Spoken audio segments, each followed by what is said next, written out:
Hey everyone, Shannon Scott, your Taphophile, coming to you from inside of Bonaventure Cemetery and the Jewish section of 1917. See this beautiful marble archway here. The second oldest Jewish community in Savannah, or actually in America, sorry, the United States. Dates 1734.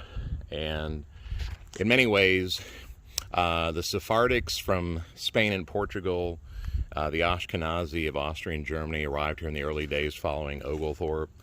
And it has, a lot to do with the whole cabal thing with the Masons and otherwise. But I grew up in Illinois, where we have, of course, a Jewish community in Chicago and Skokie. But down in middle central Illinois, not so much. So to move to Savannah, Georgia, and see these ancient relics like the oldest Torah book in the world, in the Temple Mikveh Israel, and really learning about the history of the families that made such an impact here, was very eye-opening. And we see kind of the tribal burial style here, kind of pre-Reformation in the early part of the 20th century. But, names out there like Friedman of the art store and the framing shop. We also have Tenenbaum of the old Chatham Steel Company. And here's a name that I absolutely love, Trotz, T-R-O-T-Z, with Sam Lewis Trotz. His wife, Rita, has or had a fabulous bookstore on Jones Street, was reservation only, called The Printed Page. And as I lived on Jones Street for 14 years, I was a regular hangout, and that's where I ran into Pat Conroy, the novelist, now and again. Kind of started a little bit of a friendship with him. But the Jewish community, very significant to Savannah and the South here, and a beautiful day to kind of explore some of that Jewish section together. And they have a amazing old chapel here too inside of Bonaventure that was a little more in use pre-Reformation. Now it's just sort of maintained, and they use it to house scrolls and books and Torahs and things like that they'll of course bury some of the Jewish dead with, but not a whole lot of in-use stuff with the chapel anymore. But the Jewish section is kind of one of the younger sections, and I was having of Bonaventure anyway. But I was having an interesting conversation last night with some tourists that, they were Jewish, clearly, I would guess from up north, but they were kind of in debate whether or not rabbis ever did services inside of mausoleums. And I don't know that for a fact, but I do know that some of the Jewish families out here, straight ahead we have Meinhard and Perlinsky and Shaw, they had these kind of Christian-like mausoleum chapels, and they did have a functionality as service-oriented buildings, I guess you could say. These were families that were involved with the Civil War as far as supplying raw goods to the Confederate government, who turned them into armaments. So, I don't much like the term war profiteer. That probably is a little bit too generic or something, but this is still part of that Jewish section. And as we kind of wander over here, we see some other wonderful Savannah names and headstone art.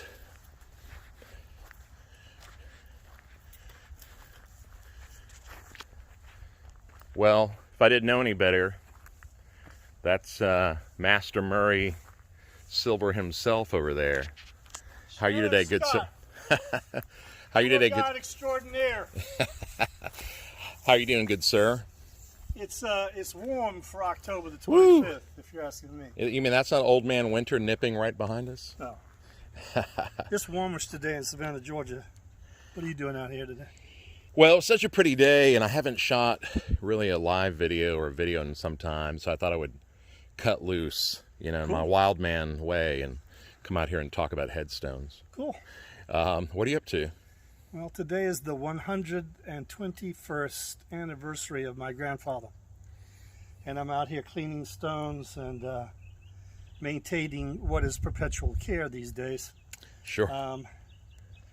But I come out here and I light incense, I clean stones, I make sure everything is in order, and I say my prayers, give thanks, and sometimes ask for favors.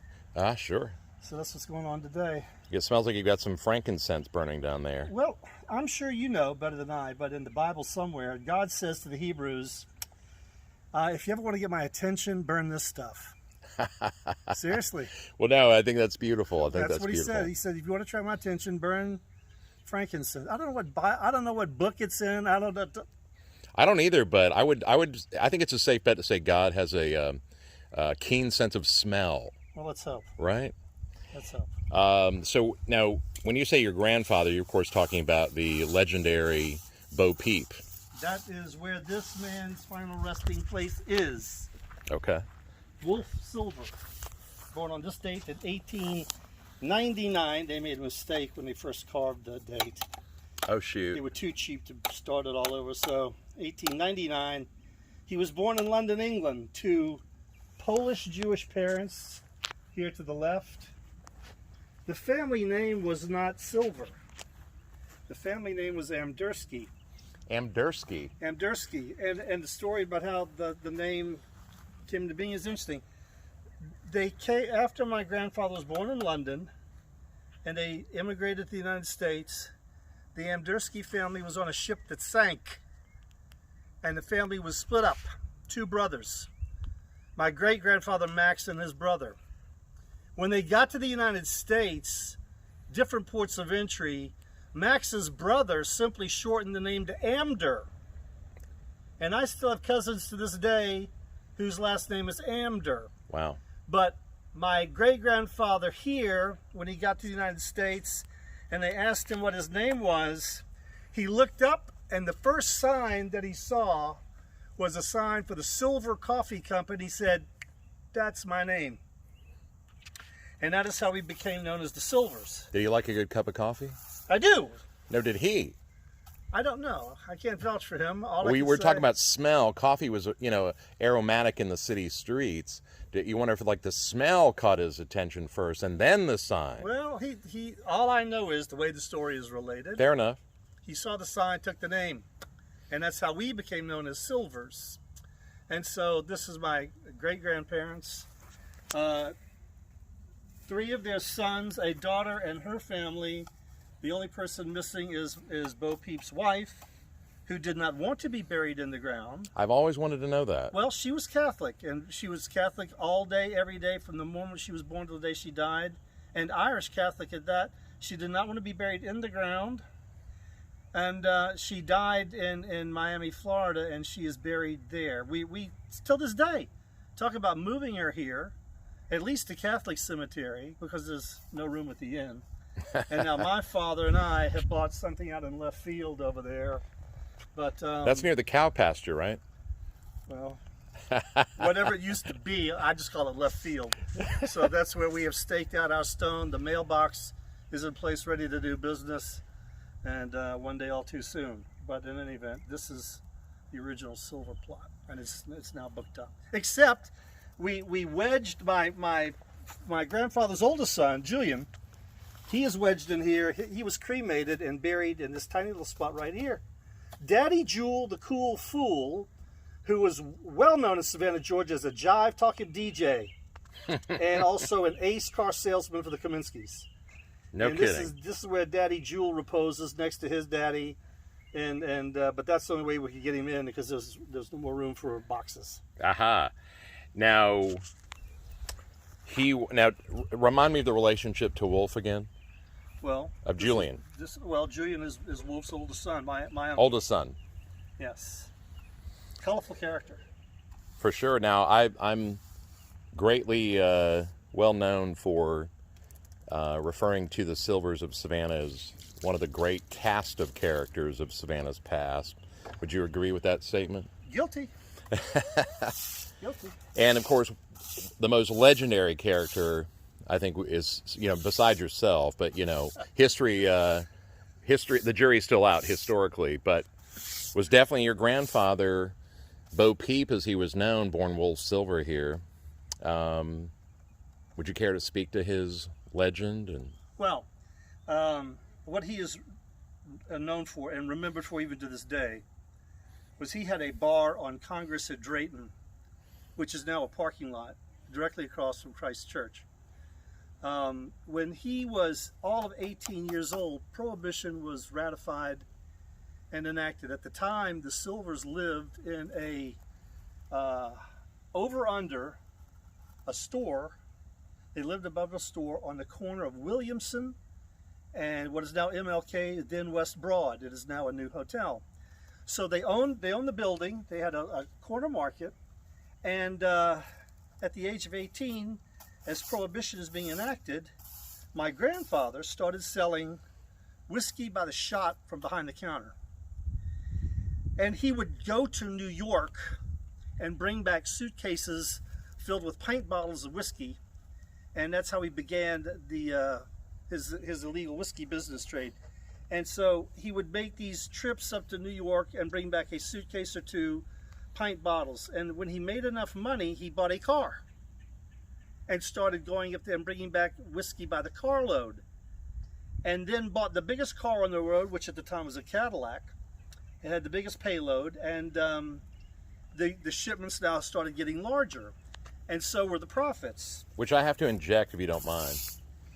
Clearly, he was not doing this in a blind spot of the real mover and shakers of, let's say, rum running and gangstering. So how do you quantify that or define his ability to do all that so freely, if I can use that word? Well, remember, Savannah's on the coast, so you can get to it by water, and that's important, and I'll tell you why in a minute. Okay. He was starting out as he was a roadman. He was going from here to New York, and then from here to New Orleans, where Bugs Moran was running the show. Right. So at such a point in time that he had a convoy, a fleet of Cadillacs, he would pay 6 friends to get behind the wheel, and they would take a convoy to New Orleans and pick up whiskey by the barrel and bring it back here. And the distribution point now was the Mendel Building on Congress Street. It was set up as a pool room and a restaurant, and upstairs there were a few rooms to let. And my grandfather was now selling whiskey out of that spot. He was no longer a middleman, and now he was selling whiskey by the drink illegally during Prohibition and in plain view. How did he do that? He paid off everybody. He had the biggest lawyer in town, Shelby Myrick, who paid the judges. He paid Scopey Dillon, the police chief, paid him off. Scopey would come over to the house on Washington Avenue about once a month and get cash, sit in the living room and ask my grandfather. Sounds like the tour business today. Well, touche. But in any event, he paid everybody in town so that he could continue doing what he was doing. And at the same time that he was selling whiskey, he was also taking bets. He was on the wire. He had a federal gambling stamp. And he made more money gambling than he did selling whiskey. But the bottom line is, from 1918 till 1933, when Prohibition ended, he made an absolute fortune selling whiskey in Savannah, Georgia. Now, Savannah became strategically important to the mob because it was off the radar. And so gangsters on the lam from Chicago, New York would come and hide out on Wilmington Island. And I'm sure you know the story of the General Oglethorpe Hotel. Sure. Where my father, who went into the practice of law in 1953, remembers one of his first clients was the mobster Frank Costello, who his daddy took him to meet at the General Oglethorpe Hotel. Wow. So a lot of big names used to hide out on Little Wilmington Island. Because you know if you Savannah was always strategic as far as bringing whiskey into the country and then distributing it to other areas. Do you know if you ever ran into Castro? I will tell you that. That's a funny story. My Uncle Julian, who was a car dealer, and my father had gone down to Cuba with the idea that they were going to open the first Cadillac dealership in Havana.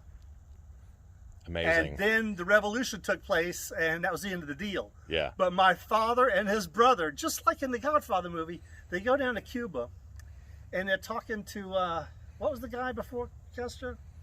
Who was the guy? The guy they overthrew. Forget. They had a deal with him. They were going to sell Cadillac. And on my shelf, on my trophy shelf at home, is a bottle of Methuselah rum that is dated about 1950. Something like that. My father brought back from that Castro gave him not Castro, his predecessor gave him on his trip down there to set up the Cadillac lot that never was. Wow. And you know Red's Helmy. Red's Helmy, who tried to invade Cuba. Yes. Well, Red's and my father, lifelong friends, they were at BC together. Amazing. So all the dots connect. This is Savannah. In fact, Shannon, I can take you around this cemetery and introduce you to cousins of mine in just about every other plot. We will do that next encounter. For sure, I will. I know that I and the watching crowd will be. Well, after 7 generations, I'm related to everybody in Savannah that ain't Chinese. I could swear I saw a Chinaman that looked just like you. So, what are some of the other? I mean, because I know the audience will be curious, but what were some of the other big underworld names that your father had dealings with, ran across, shared a drink with? You know, any level. One of the biggest.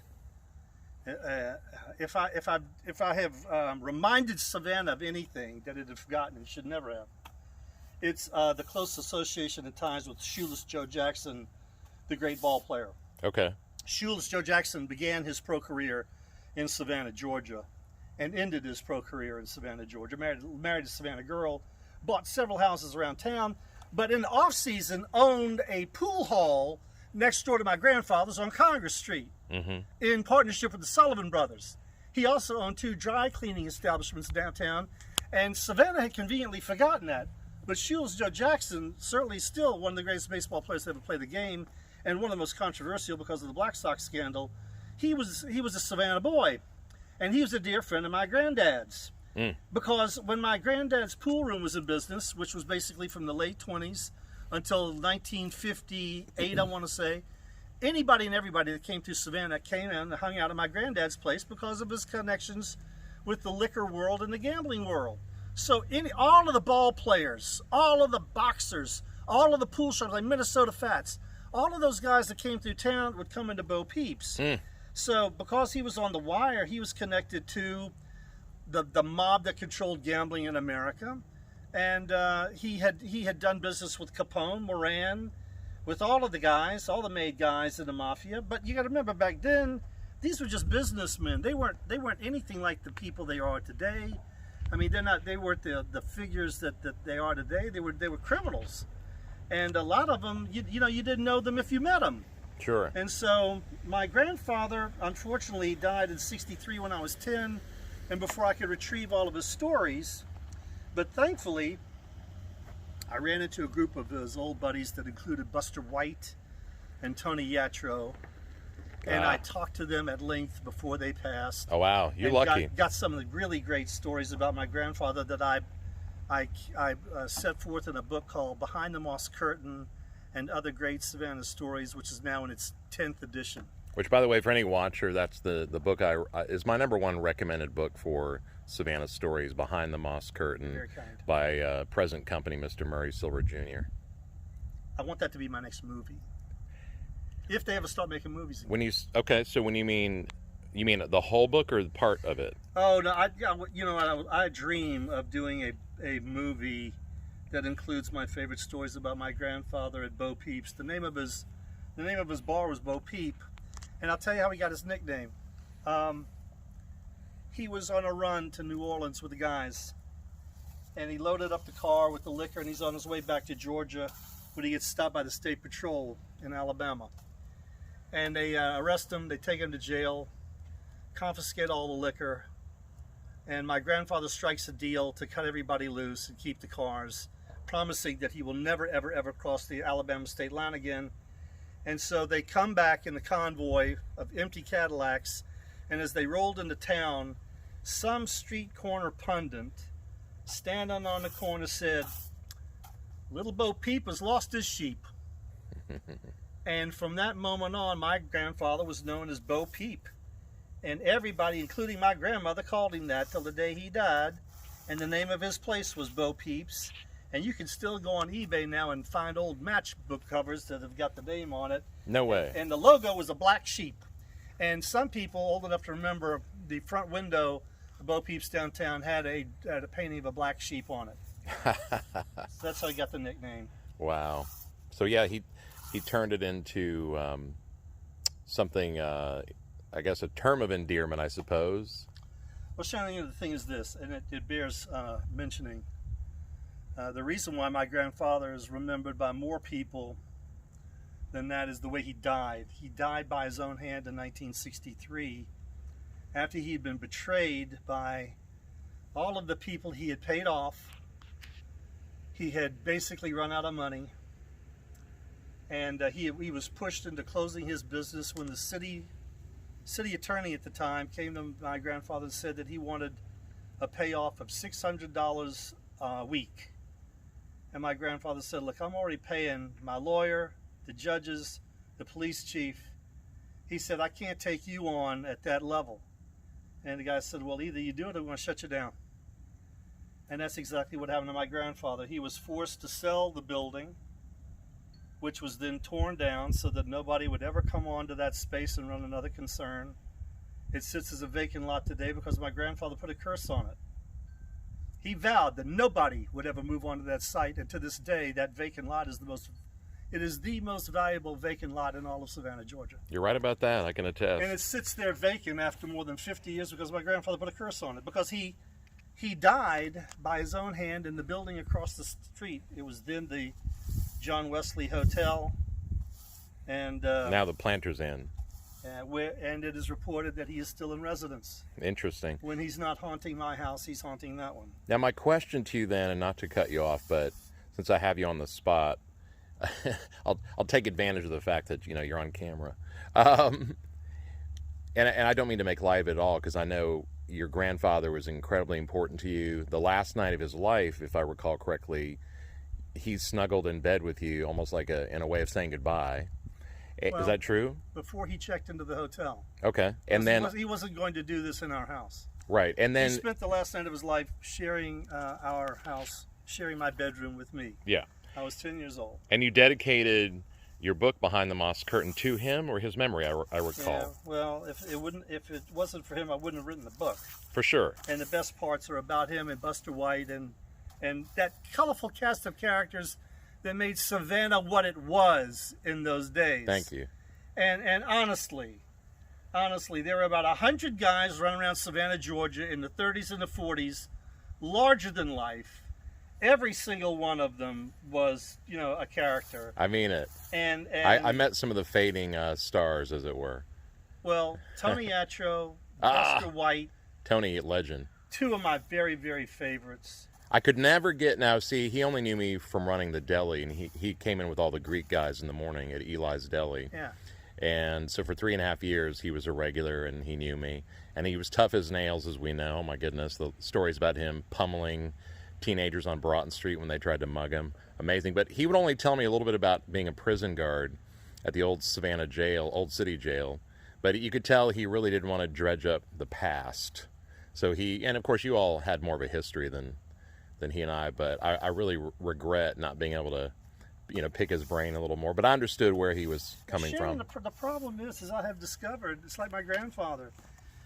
The story is a great one until you get to the end of it, and it doesn't end well for any of them. Mm-hmm, mm-hmm. That is the tragic thing about Savannah. There's a cloud that hangs over it all the time. It doesn't end well for any of us. It seems like that sometimes. I know what you mean. It's hard to debate the beauty as it sits still, but I know what you mean. The mechanics are a little dark. Well, let me ask you this: do you suspect that your grandfather's suicide was because of the insurance money that the family would receive, or am I incorrect in thinking that? Now, they don't pay off for suicide. Okay. And all I can tell you is that my grandmother spent the rest of her life living very, very, very modestly in an apartment in Miami, even though she had a son who was a famous doctor and a son who's a famous lawyer. She lived with Julian, her oldest son, until she died. And she was past materialism. Her life effectively ended when his life ended. Right. And she said that her dreams were often haunted by him. Aww. That he would appear to her on the eve of anyone becoming sick or dying in our family. If there's any bad news, he was the precursor. He would show up in her dreams. But the thing is, my grandmother died in Miami. She lived very, very, very modest circumstance. And in fact, the sad thing was, when she died, she had left several $1,000s to her children, all of whom had a lot more money than she did. Aw. But that's just the way that she Yeah. was. She's from that old school. That's just the way that she Yeah, was. man. Well, so it would have been such a great thing to be a fly in the wall at Beau Peep's. You were clearly old enough to have a little memory of it, correct? Yeah. And what really comes to mind? What was the smell at Beau Peep's? Well, I've got some photographs in the car Okay. that I was showing earlier today, and if you'd like to see, I'll be glad to show you. Oh, yeah. They show him in his heyday. He was quite a dapper guy. I could tell. He started making a lot of money very quickly, and so by the early 30s, late 20s, early 30s, my grandfather was already a made guy in Savannah, Georgia, had a lot of money. And so the thing that I remember most, the one fragrance that comes to mind most of all is the smell of garlic cooking in beef. My grandfather was famous at Beau Peep's for having the best roast beef sandwich ever invented. And it was a steamship round that he got specially from the armor company through his brother-in-law. And they would bring it in every Monday. It was a huge cut of beef that they embedded with cloves of garlic. And they put it in an oven. And there was a vent that blew that smell onto Congress Street. And by noon, all of downtown is going, yeah, it's time for lunch. And they would go to Beau Peep's for a roast beef sandwich, which put him on the map. Yes. And so when you ask me what is the smell that comes to mind, it is roast beef embedded with the garlic. That is the smell of my childhood. Now, tell me some of the famous mouths that devoured those sandwiches, because there's quite a list. We're talking Robert Mitchum, Yeah. Gregory Peck. Yeah. I mean, do any others come to mind? I mean, The New York Yankees used to stop in Savannah every year on the way to spring training to play an exhibition game here. They hung out at Beau Peep's. All the ball players, the prize. I've got photographs of Sugar Ray Robinson, Joe Louis, Jake LaMotta, Primo Carnera, Jack Dempsey. All of those guys would come and hang out at Beau Peep's. And I've got some great photographs, because at the time there was a guy working for the newspaper around the corner, and all my Uncle Julian had to do is pick up the phone and say, yeah, Jack Dempsey's over here, and he'd run over and take pictures. And I've got a bunch of them. wow. Because when I tell people, they go, you're lying, man. And I said, no, here's the pictures to prove it. And now, here's the other thing. At the same time my grandfather's running a show down on Congress Street, Julian is a DJ here in Savannah. And Julian is interviewing all of the stars that come to town to promote records and movies. Mm-hmm. And I mean, back in the day, in the late 40s and early 50s, before the rock and roll era, that's what these stars would do. Perry Como would come to town to do a show. He'd go to the radio station, do an interview. He'd sit around all day. They'd spin platters to tell stories. And Julian interviewed everybody in the game in music then. And I've got autographed photographs of the Andrews sisters and the Lennon sisters and Patti Page and Perry Como and Frank Sinatra, and I mean everybody. Where's he DJing? I forget the call letters of the station. Oh, so we're talking radio. Yeah. Okay. I He was on radio. And here's the thing. Because he loves sports, he became the radio's sports director as well.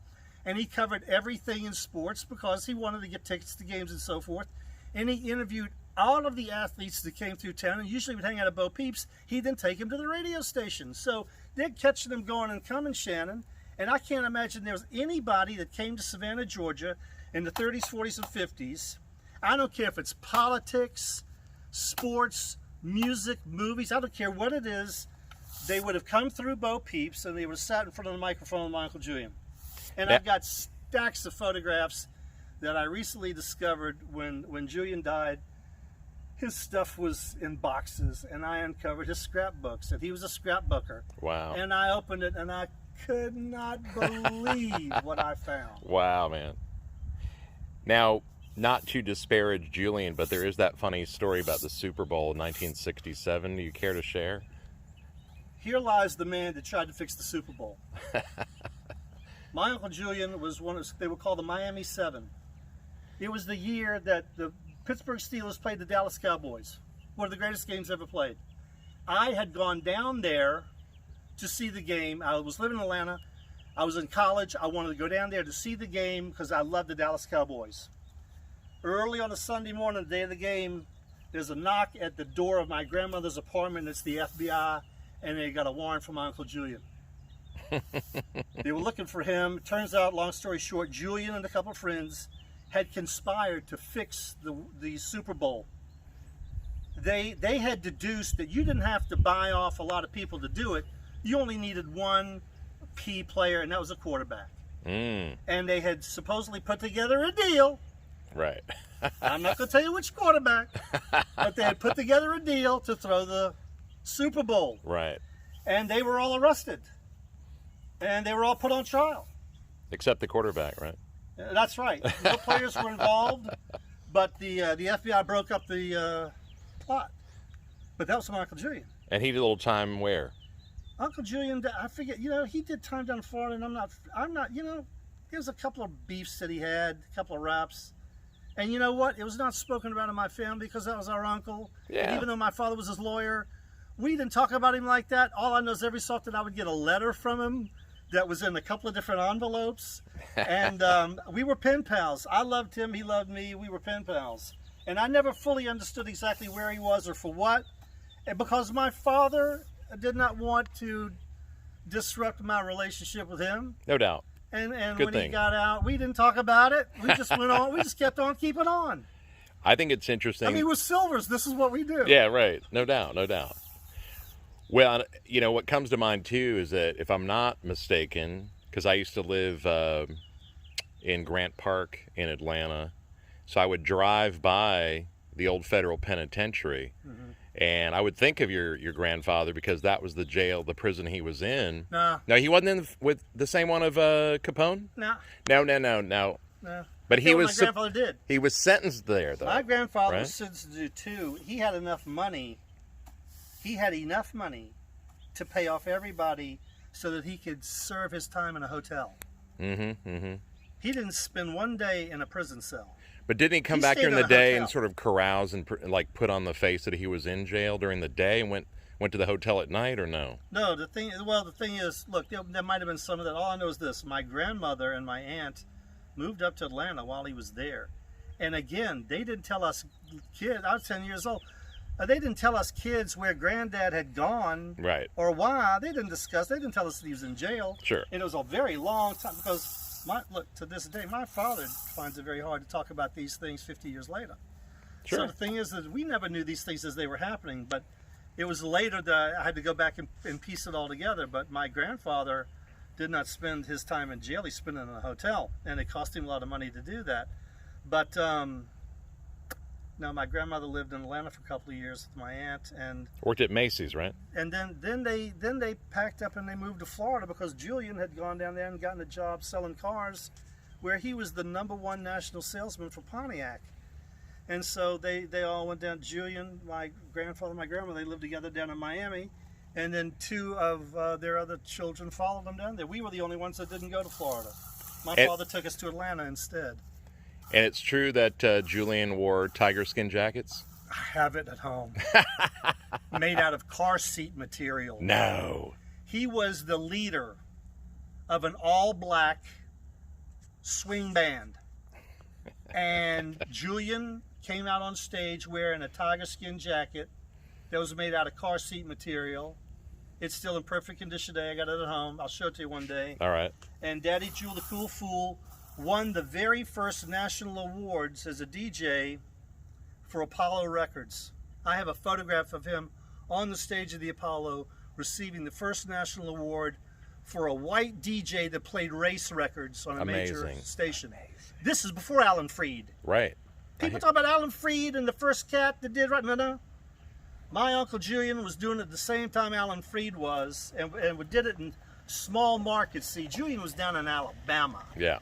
And he was in Savannah. Alan was in Cleveland. Big difference. Yeah. I love it. But therefore, the grace of God goes Alan Freed right here. And if I succeed at what I want to do before I die, I will perfect his story as well. I hope because it's so. a great one. Yeah, I can tell. And I would like to just kind of make a personal plug that I think your father should do what he can to reprint his book about Beau Peep. Beau Peep, This Ain't No Fairy Tale by Murray Silver Sr. I think that's just, you know, it's a small classic, but wow, at the punch, your dad's quite a writer. He doesn't pull any punches. Some of the book people have deemed to be offensive by modern day standards, but the things he was complaining about in that book were very true back then. And my father writes about it. He doesn't, in other words, he doesn't go back and gloss over history. He writes it exactly the way that it was. And there were some people that found things in there that were offensive. And I think that's the reason that the book isn't bigger than it was. I'm But so glad I here's the have thing. one copy. I have one copy. Shannon, to tell you the truth, the reason my father wanted to publish that book is my father didn't particularly care for my take on his daddy's story. My father doesn't talk about his father's suicide in his book. I understand. He only wanted to talk about the good things and the happy things and Yeah. the funny things. Like it's a Hollywood movie in a My way. father did not want his father to be remembered for the way he died, but for the way he lived. Yes, sir. Because a lot of it had been forgotten. A lot of people forget that my grandfather, at one point in time, was one of the single biggest contributors to charities in the city. That's right. I meant to mention that he was such a civic-minded human being. You know, he helped build schools and social Soup halls, kitchens and soup all. kitchens, the whole thing. And I love that story about the window on the lane of Beau Peeps. And if you were down on your luck in that sort of depression-ish era, that you could get a roast beef sandwich that would last you for days for free, and then you didn't have to pay him back if he gave you some money out the window. And Well, Thanksgiving is coming up. There's still people in Savannah, Georgia, whose families remember a time when, on Thanksgiving, the poor of Savannah would line up in Congress Street Lane, and they would receive free baskets of food to take home. amazing. And seemingly at all of the times of the year, my grandfather was known for that. He was a very generous man. Yes, sir.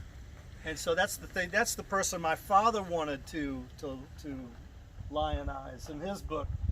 My father doesn't like the fact that I talk about the way his father died or the circumstances. He just rather not. It's too painful. And here's the way I describe it too when I'm speaking of your family and Beau Peep. It's really just like he closed the back cover of the book on his own life. I mean, it's the end. It's death. You know, it's like what really counts is that those pages in between. You know, the last page is the last page. Your grandfather just closed a book, but everything else, I mean, it's a novel. You know, it's like every writer's got to finish the story. He finished his own story. You can't, I mean, that's the upside, as much as it was painful, and I wouldn't recommend anybody doing that, but that's what he did. Well, he didn't want to be a burden to anyone. Yeah, and I feel bad for that kind of pain that he suffered, but... But, you know, I certainly do see a lot of it going on in the world right now. There's a lot of people who are in that same sort of distress. There's an awful lot of misery in this world. And it reminds me of what my grandfather went through, and I encounter it every day. I get phone calls from people who tell me that they are losing their minds and that Sure. everything is coming undone. My grandfather simply did not want to be a burden. Understood. Well, may he rest in peace. Happy birthday, and I hope that we can somehow persuade your father to come out here and share some remembrances with us in maybe a second video. But so you were teasing about some photographs. Yeah. So we'd love to see those if you're take a willing. peek. Thank you. I got some things that have never been printed.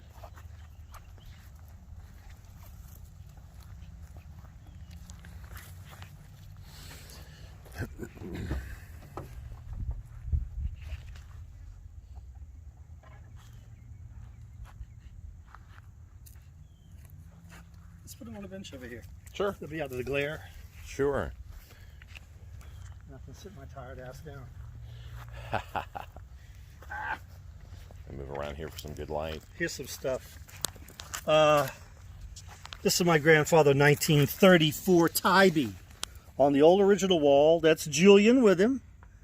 Look at the sport. I mean, look at the sports cap. He's at the top of his game there. He'd already started banking some serious money. He looks like it. This is 36 with a guy named Nash, who was one of his business associates. And this is normally how you would see my grandfather when he wasn't at work. T-shirts, suspenders. Yeah. This photograph. Beau This Peep. is just a beautiful picture. This is the family at Tybee. Wow. Now remember, my grandfather now made enough money where he built a house on Tybee. It's on Shirley Lane. It still stands. It's pretty much in its Wow. original condition. And so the family, and this goes back to like the 30s and the 40s, but the family would go out to Tybee and spend summers out there. Amazing. Down here in the front, that is my father.